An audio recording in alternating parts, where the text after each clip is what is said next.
Hi friends, corona virus ஒரு பக்கம் வேகமாக பரவிக்கிட்டு இருக்கு. நிறைய மக்கள் பாதிக்கப்பட்டு இருக்காங்க அண்ட் நிறைய உயிர்கள் நிறைய நாடுகளில் போய்கிட்டு இருக்கு. இது ஒரு பக்கம் இருந்தாலும் இன்னும் மருந்து கூட கண்டுபிடிக்கல, ஒரு தடுப்பூசியும் இல்லை.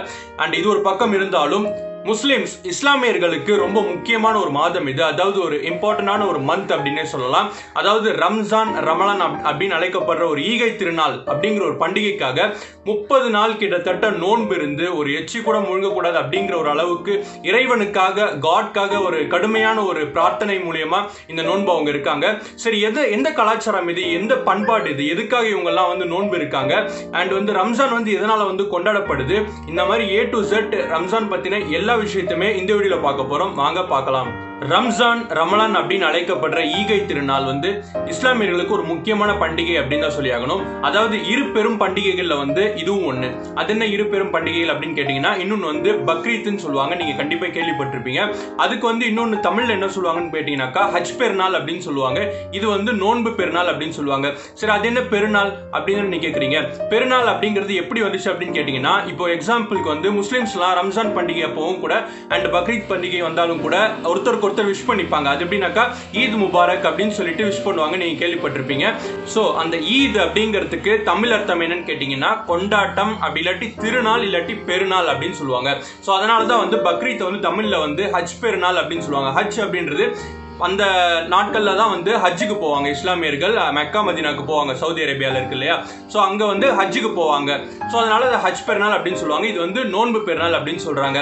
ஸோ அதனால ஏன் இஸ்லாமியர்கள் நோன்பு இருக்காங்க அப்படின்றத பத்தி நம்ம பார்ப்போம்.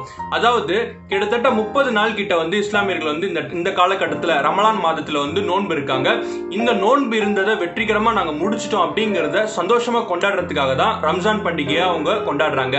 சரி, ஓகே, இந்த நோன்பு எப்படி ஸ்டார்ட் ஆகுது, எதை வச்சு இதை நோன்பு இன்னைக்கு அப்படின்னு அவங்க தீர்மானிக்கிறாங்க அப்படின்னா, இது கேலண்டரை பேஸ் பண்ணியோ இல்லாட்டி வேற யாராவது சொல்லியோ அந்த மாதிரி எல்லாம் கிடையவே கிடையாது. இப்போ கேலண்டர்ல பாத்தீங்கன்னாக்கா ரம்ஜான் ஒரு டேட்ல இருக்கும். ஆனா முஸ்லிம்ஸ் இன்னொரு நாள்ல கூட கொண்டாடி இருப்பாங்க. நீங்க கண்டிப்பா கேள்விப்பட்டிருப்பீங்க.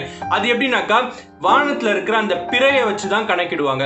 அதாவது சந்திரனுடைய அந்த சுழற்சியை வச்சுதான் அதை கணக்கிட்டு தான் நோன்பு எப்ப வைக்கணும் அண்ட் அந்த நோன்பு எப்ப முடிக்கணும் அப்படிங்கறத பேஸ் பண்ணி தான் அது இருக்குது. சோ பேசிக்கா சொல்லணும்னா இஸ்லாமிய மாதத்துல சந்திர இயக்க சுழற்சியை வச்சுதான் இந்த ரமலான் கணக்கிடப்படுது. அதாவது சந்திர இயக்க மாதங்கள்ல 9வது மாதமான ரமலான் மாதம் இஸ்லாமியர்களுக்கு ரொம்ப ஒரு முக்கியமான மாதம் அப்படின்னு தான் சொல்லணும். ஏன்னு கேட்டீங்கன்னா, எல்லா ரிலிஜன் சம்பந்தப்பட்ட ஆட்களுக்குமே தெரியும் குரான் அப்படின்றது ஒண்ணு இஸ்லாமியர்களுக்கு ரொம்ப முக்கியமான ஒரு வேதம் அப்படிங்கிறது. சோ குரான் இந்த மாதத்துல தான் பூமிக்கு மனிதனுக்கு வழிகாட்டியா இறங்கப்பட்டுச்சு இறைவனால.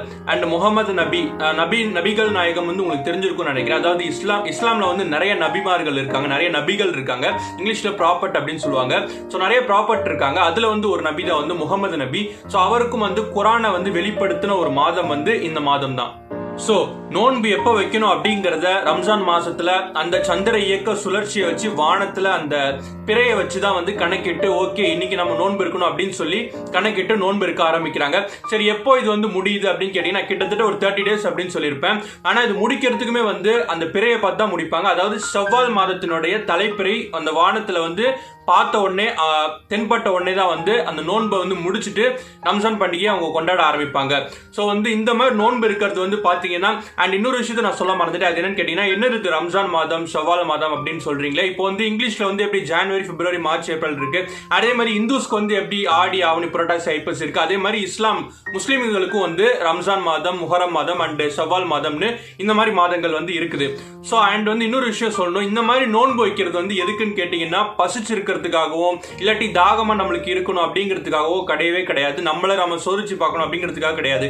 இறைவன் மேல, அல்லாஹ் மேல, அந்த இஸ்லாமியருக்கு அளவுனான அல்லாஹ் மேல நாம எவ்வளவு மரியாதை வச்சிருக்கோம் அண்ட் இறையச்சம் நம்ம கிட்ட எவ்வளவு இருக்குது அப்படிங்கறத நாம வெளிக்காட்டுறதுக்காக தான் இந்த மாதிரி நம்ம நோன்பு இருக்கிறது.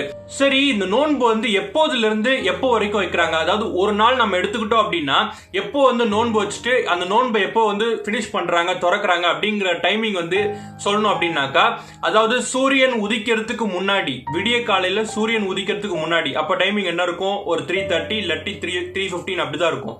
சோ அப்ப நோன்பு வச்சிடணும். முஸ்லிம்ஸ் எல்லாருமே எந்திரிச்சு அந்த டைமுக்கு நோன்பு வச்சிடணும்.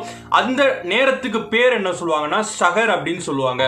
சகர் நேரத்துல அதாவது 3:15 3:30க்கு முஸ்லிம்ஸ் எல்லாருமே எந்திரிச்சிட்டு ஒழு செஞ்சு முடிச்சுட்டு நோன்பு வச்சிடணும். அண்ட் வந்து நோன்பு வச்சதுக்கு அப்புறம் தொழுக ஆரம்பிக்கணும் 5 மணிக்கு. அதுக்கப்புறம் வந்து நோன்பு எப்போ திறக்கணும் அப்படின்னு கேட்டீங்கன்னாக்கா சாயங்காலம் சூரியன் மறையறதுக்கு முன்னாடியே வந்து நோன்பு திறந்துடணும். அது பேர் என்னன்னு கேட்டீங்கன்னாக்கா இஃப்தார் அப்படின்னு சொல்லுவாங்க.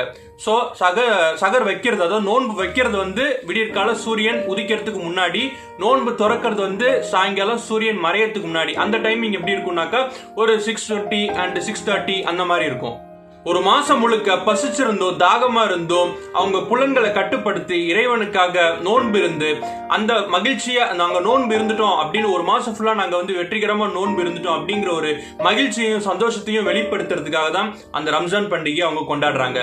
சரி, ஓகே, ரம்ஜான் பண்டிகையில நோன்பு இருக்கும்போது என்னெல்லாம் செய்யணும், என்னெல்லாம் செய்யக்கூடாது, அண்ட் நோன்பு வந்து யாரெல்லாம் கட்டாயமா இருந்தே ஆகணும், நோன்பு வந்து இவங்களுக்குலாம் இந்த மாதிரி டைம்ல கட்டாயமா தேவையில்லை, அந்த மாதிரியான விஷயங்களை இப்ப பார்க்கலாம். அண்ட் நோன்பு இருக்கும் போது என்னெல்லாம் செய்யக்கூடாது அப்படின்னு பாத்தீங்கன்னா, நோன்பு இருக்கும் பொழுது அண்ட் நம்ம வந்து தண்ணி குடிக்க கூடாது அண்ட் சாப்பாடு சாப்பிடக்கூடாது, ஜென்ரலா எல்லாருக்குமே தெரியும். அண்ட் அதையும் தவிர்த்து ஒரு சில விஷயங்கள் வந்து மக்கள் வந்து தெரியாம செஞ்சுட்டு இருக்காங்க. அதாவது சண்டை போடக்கூடாது, மற்றவங்க கிட்ட வந்து சண்டை மூட்டி விடக்கூடாது, பொய் சொல்லக்கூடாது, புறம் பேசக்கூடாது, அண்ட் வந்து தவறான செயல்களில் ஈடுபடக்கூடாது, அண்ட் வந்து ஸ்மோக் பண்ணக்கூடாது, தண்ணி அடிக்கக்கூடாது. இந்த மாதிரி விஷயங்கள்ல வந்து மக்கள் வந்து நோன்பு இருக்கும்போது கண்டிப்பா தவிர்க்க வேண்டிய ஒரு விஷயங்கள். சோ வயதுக்கு வந்த எல்லா முஸ்லிம்களுமே அவங்க வாழ்க்கையில கண்டிப்பா நோன்பு இருக்காது 5 கடமைகள்ல 1 அப்படின்னு சொல்றாங்க.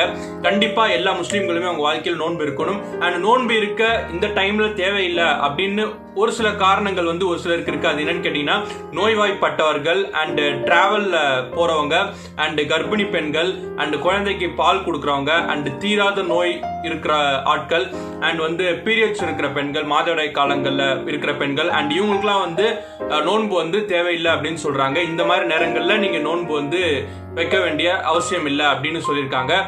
அண்ட் அதே மாதிரி நான் இப்ப சொல்ல போறது ரொம்ப ஒரு முக்கியமான விஷயம். அதாவது நோன்பு இருக்கும் பொழுது, ஃபாஸ்டிங் இருக்கும் பொழுது நமக்கு வந்து என்னெல்லாம் பண்ணா அந்த நோன்பு வந்து முறிஞ்சிடும், அந்த நோன்பு வந்து போயிடும், இந்த மாதிரியான விஷயங்கள் பண்ணா, அண்ட் என்னெல்லாம் பண்ணா நோன்பு முடியாது, அந்த ஃபாஸ்டிங் வந்து முடியாம அப்படியே இருக்கும் அப்படிங்கறத பத்தி பார்க்க போறோம்.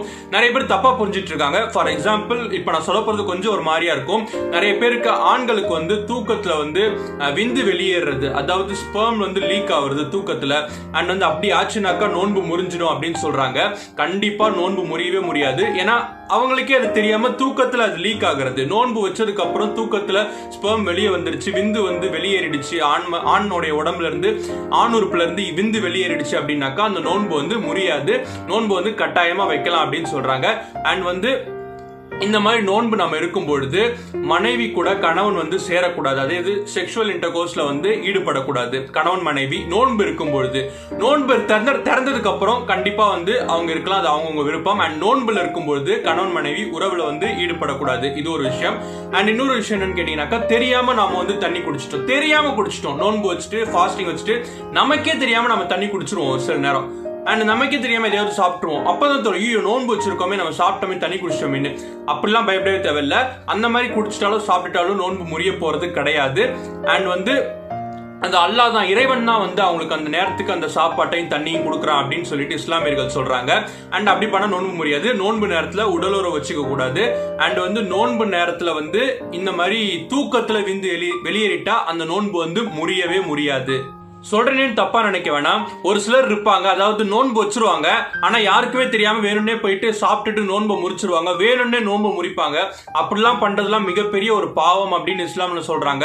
அந்த மாதிரி பண்ணிட்டாங்க அப்படின்னாக்கா அந்த ஒரு நோன்பு அவங்க வந்து முறிச்சிட்டதுனால, வேணும்னே வந்து நோன்பு வந்து அவங்க கலைச்சிட்டதுனால அதுக்கு பரிகாரமா 60 நோன்பு வந்து தொடர்ச்சியா வைக்கணும் அப்படின்னு சொல்றாங்க. அந்த 60 நோன்புலையும் ஒரு நோன்பு வந்து விட்டுட்டு அதுக்கு அடுத்த நோன்பு வச்சா கூட, அதாவது ஒரு நோன்பு வந்து தவறுனா கூட மறுபடியும் ஃபர்ஸ்ட்ல இருந்து அந்த 60 நோன்பையும் வைக்கணும் அப்படின்னு சொல்றாங்க. சோ யாருமே நோன்பு வச்சுட்டீங்கன்னா தயவு செய்து வேணும்னே போயிட்டு நோன்பு முறிச்சிடாதீங்க. அப்படி முறிச்சிட்டீங்கன்னா இந்த பரிகாரம் நீங்க செய்யணும், அதையும் நீங்க செய்யணும்னா அது மிகப்பெரிய பாவத்துல தான் போய் முடியும் அப்படின்னு நான் சொல்லிக்கிறேன். அண்ட் இன்னொரு விஷயம் என்னன்னு கேட்டீங்கன்னா, இப்ப ரம்ஜான் மாதத்துல வந்து சகர் செய்யறதுக்கு எந்திப்பாங்க, நோன்பு வைக்கிறதுக்கு சகர் செஞ்சிருவாங்க. ஆனா வந்து நியத்து வைக்காம படுத்துருவாங்க, ஒரு சிலர் மறந்து போய் தூங்கிடுவாங்க. அப்படி இருக்கிறவங்க வந்து திடீர்னு காலையில எழுந்துட்டு ஐயோ சகர் செஞ்சோமே, நம்ம நியத்து வைக்காம படுத்துட்டோமே அப்படின்னு நினைப்பாங்க. தயவு செய்து கவலையப்பட வேணாம், அப்படியே நோன்பை கண்டினியூ பண்ணலாம் அப்படின்னு குரான்ல தெளிவா இருக்கு. யாருமே வந்து வருத்தப்பட தேவையில்லை, அப்படியே நோன்பு வந்து தொடரலாம் அப்படின்னு சொல்றாங்க. அண்ட் அதே மாதிரி கண்ணுக்கு வந்து சுருமா போடுறது, அதுக்கப்புறம் எண்ணெய் தேய்க்கிறது, பவுடர் அடிக்கிறது, உடம்புக்கு சோப் போட்டு குளிக்கிறது, இந்த மாதிரி எந்த விஷயங்கள் பண்ணாலும் நோன்பு வந்து முடியாது.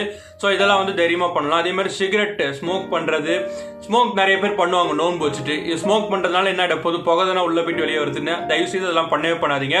ஸ்மோக் பண்ணா கண்டிப்பா நோன்பு முறிஞ்சிடும். அதே மாதிரி நோயினால பாதிக்கப்பட்டு இருந்தாங்கன்னா, சப்போஸ் அவங்களுக்கு வாந்தி வர மாதிரி இருந்தது அப்படின்னு வச்சுக்கோங்களேன், வேணும்னே வந்து வாந்தி எடுக்கிறாங்க, கையை வாயில விட்டு வாந்தி எடுக்கிறாங்களோ இல்லாட்டி தானாவே கொமட்டிக்கிட்டு வாந்தி எடுத்தாலோ வந்து நோன்பு முறிஞ்சிடும். ஆனா தான் வேணும்னே பண்ணாம தானாவே வாந்தி வந்ததுன்னா, அதுவும் கொஞ்சம் மீடியமா வந்ததுனாக்கா நோன்பு முறியாது, கவலைப்பட தேவையில்ல. அதிகப்படியா அவங்களுக்கு வாந்தி வந்துட்டே இருந்ததுன்னா அப்போ வந்து நோன்பு முறிஞ்சிடும்.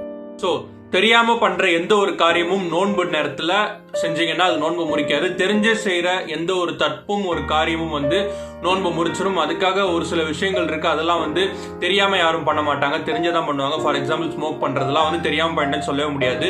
ஸோ அந்த மாதிரி விஷயங்கள்லாம் வந்து நோன்பு முறிச்சிடும். அண்ட் ஒரு இம்பார்ட்டன்டான விஷயம் என்னன்னாக்கா, நோயாளிகள் இருப்பாங்க, அவங்க வந்து இப்போ வந்து பிளட் வந்து ஊசி மூலியமா வந்து ஊசி போட்டுக்கணும் அவங்க கண்டிப்பா அந்த நேரத்தில் அப்படின்னாக்கா அந்த மாதிரி போட்டுக்கலாம். கண்டிப்பா ஊசி வந்து உடம்புல போட்டுக்கலாம். பிகாஸ் அவங்க நோயாளிகளா இருக்காங்க, அப்படி இருந்து அவங்க நோன்பு வைக்கிறாங்க, அவங்க ஊசி போட்டு ஆகணும்னு கட்டாயம் இருக்கு அப்படின்னாக்கா அது பண்ணலாம். அது வந்து நோன்பு முறிக்காது. ஒரு சிலர் சந்தர்ப்ப சூழ்நிலையின் காரணமா வந்து நோன்பு வைக்க மாட்டாங்க. ஃபார் எக்ஸாம்பிள் நான் முன்னாடி சொன்ன மாதிரி உமன்ஸ் ப்ராப்ளம், பீரியட்ஸ், மாதவிடாய் காலங்களில் வந்து பெண்கள் வந்து நோன்பு வைக்க முடியாது அப்படிங்கிறதுனால அவங்க வந்து அதை கலா செய்யலாம் அப்படின்னு சொல்றாங்க. கலா செய்யறது அப்படின்னு என்னன்னாக்கா, அதாவது இந்த நோன்பு வந்து அப்புறமா வைக்கணும் கண்டிப்பா அவங்க, அதாவது இப்ப வைக்கலாட்டியும் அப்புறமா அவங்க வந்து அதுக்கு நேரம் ஒதுக்கி அந்த நோன்பு வச்சு அவங்க முடிக்கணும் அப்படின்னு சொல்றாங்க. இதுதான் இந்த வீடியோல நான் உங்ககிட்ட சொல்லணும்னு நினைச்சிட்டு இருந்தேன். அண்ட் நோன்பு டைம் இப்போ வந்து நோன்பு எல்லாருமே வச்சுட்டு இருக்கோம். அண்ட் முடிஞ்ச அளவுக்கு எல்லாருமே நோன்பு வைக்க பாருங்க.